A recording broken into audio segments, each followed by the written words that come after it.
Penjelasan tentang jin. Definisi jin. Jin menurut bahasa memiliki asal kata ijtinan yang artinya tersembunyi. Jin juga berarti sesuatu yang tersembunyi dan halus atau tidak terlihat. Adapun menurut istilah jin, ialah penghuni alam gaib dan bersifat imaterial. Jin merupakan makhluk yang Allah ciptakan dari api dan bersifat gaib. Oleh sebab itu, wujud jin tidak dapat dilihat oleh manusia. Tidak diragukan bahwa jin diciptakan lebih dahulu dari penciptaan manusia. Al-Quran sebenarnya sudah sangat jelas menggambarkan mengenai penciptaan jin dan perbedaannya dengan penciptaan manusia. Jenis-jenis jin.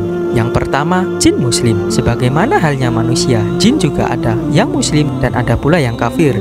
Ada beberapa di antaranya yang muslim, bahkan ada yang hafal Al-Quran seluruhnya. Jin muslim adalah jin yang beriman kepada Allah Subhanahu wa Ta'ala. Mereka tidak mengganggu manusia, terlebih lagi merasukinya. Tingkat keimanan mereka pun bervariasi. Ada yang lemah imannya, dan ada pula yang kuat layaknya keimanan manusia. Dan di antara mereka, ada pula yang cerdas dan ada pula yang bodoh dan senang membuat kesalahan. Hal ini tak lain karena mereka juga makhluk Allah yang tidak sempurna dan memiliki banyak kekurangan. Yang kedua, jin kafir. Sebagaimana halnya jin yang beragama Islam, ada juga beberapa golongan jin yang kafir. Jin yang kafir inilah yang sering mengganggu manusia dan menjerumuskan ke hal-hal yang keji. Lain halnya dengan jin muslim yang sibuk memperbanyak kebaikan untuk dirinya. Jin kafir malah menyibukkan dirinya untuk mengganggu manusia. Di antara golongan jin yang kafir itu terdapat 3 nama yang familiar, yakni setan, iblis, dan ifrit. Ketiga golongan jin tersebut merupakan jin yang jahat dan telah disebutkan namanya dalam Al-Quran sekaligus merupakan musuh bagi umat manusia. Mereka merupakan golongan yang telah dikutuk oleh Allah Subhanahu wa Ta'ala disebabkan kedurhakaan dan pembangkangan terhadap perintah-perintah Allah. Oleh karenanya, umat manusia dilarang untuk bekerja sama, berkomunikasi, terlebih lagi menjalin persahabatan dengan mereka. Yang ketiga, jin laki-laki. Dalam Al-Quran surah Al-Jin telah diterangkan yakni dan bahwasanya ada beberapa orang laki-laki di antara manusia meminta perlindungan kepada beberapa laki-laki di antara jin. Maka jin-jin itu menambah bagi mereka dosa dan kesalahan. Quran surat Al-Jin ayat 6. Ayat tersebut menunjukkan adanya pembagian jenis kelamin pada bangsa jin yang sama dengan manusia, yakni laki-laki dan perempuan. Yang keempat, jin perempuan.